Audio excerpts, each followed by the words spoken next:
दोपहर का समय था। तपती धूप, पसीने में भीगे गांव वाले एक बरगद के पेड़ के नीचे इकट्ठा थे। अरे भाई, इस साल तो सूरज जैसे आग बरसा रहा है, सांस लेना भी मुश्किल हो रहा है।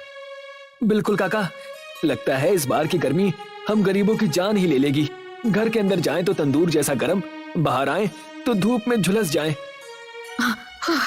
हमारे घरों में ना तो पंखा है ना कूलर, सबके सिर गर्मी से जल रहे हैं।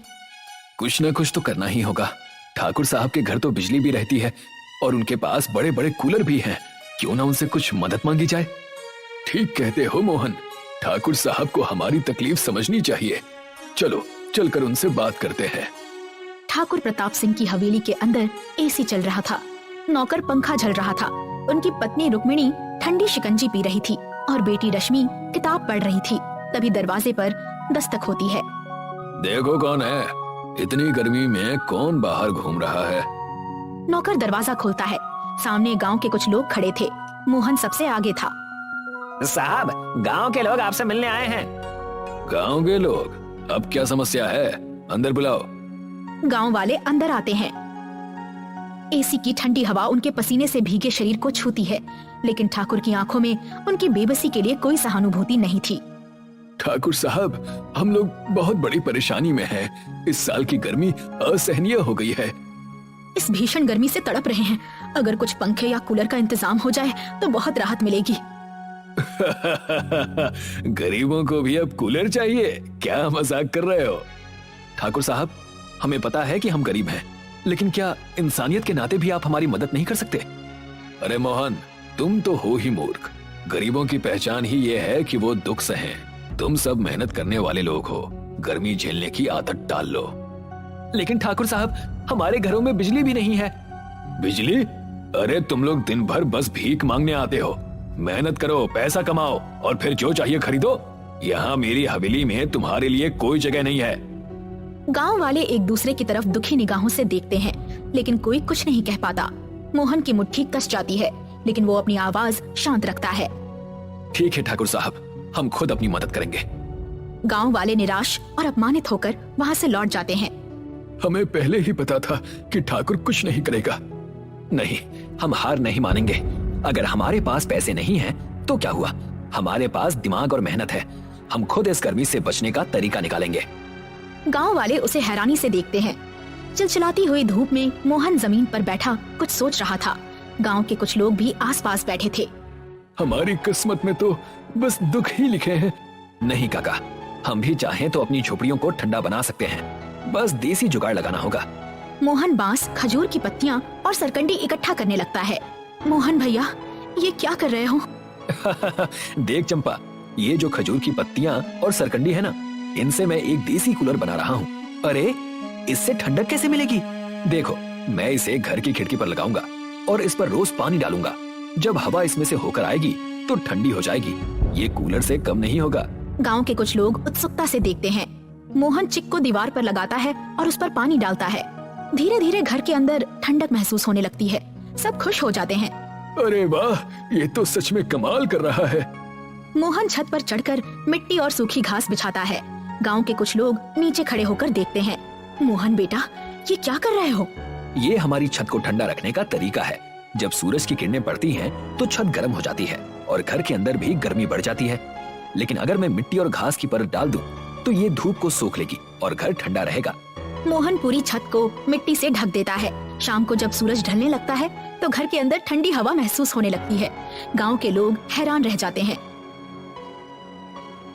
मोहन एक बड़ा मिट्टी का घड़ा रखता है और उसके ऊपर एक कपड़ा बांधता है। गांव के कुछ लोग पास में खड़े थे। अब ये क्या कर रहे हो मोहन भैया? देखो, ये मिट्टी का घड़ा पानी को ठंडा रखता है। अगर मैं इस पर कपड़ा बांध दूं और इसे गीला करता रहूं, तो हवा इससे टकराकर ठंडी हो जाएगी। ये भी एक देसी कूलर जैसा ही काम करेगा। दोपहर का समय था। गांव के लोग पीपल के पेड़ के नीचे आकर बैठते हैं। पेड़ की ठंडी हवा सबको सुकून देती है। अरे वाह, यहाँ तो हमारे घरों से भी ज्यादा ठंडक है। हाँ काका, जब घर बहुत गर्म हो जाए तो हमें दिन में कुछ समय यहाँ बिताना चाहिए। इससे हम गर्मी से बच सकते हैं। मोहन के घर की खिड़कियों पर गीली चादरें टंगी हुई थीं, जिससे अंदर ठंडी हवा आ रही थी।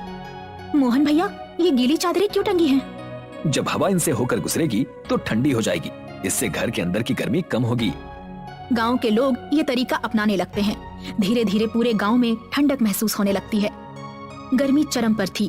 सूरज आग बरसा रहा था। हवेली के अंदर एसी और कूलर बंद हो चुके थे क्योंकि बिजली चली गई थी। ठाकुर, उनकी पत्नी रुक्मिणी और बेटी रश्मि बेचैनी से पसीने से लथपथ थे।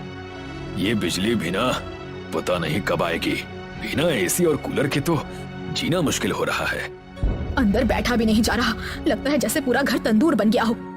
पापा, गर्मी के मारे मेरी तो तबीयत खराब हो रही है। बहुत घबराहट हो रही है। साहब, अब तो लगता है कि गांव के गरीबों की हालत हमसे भी अच्छी है। बकवास मत कर।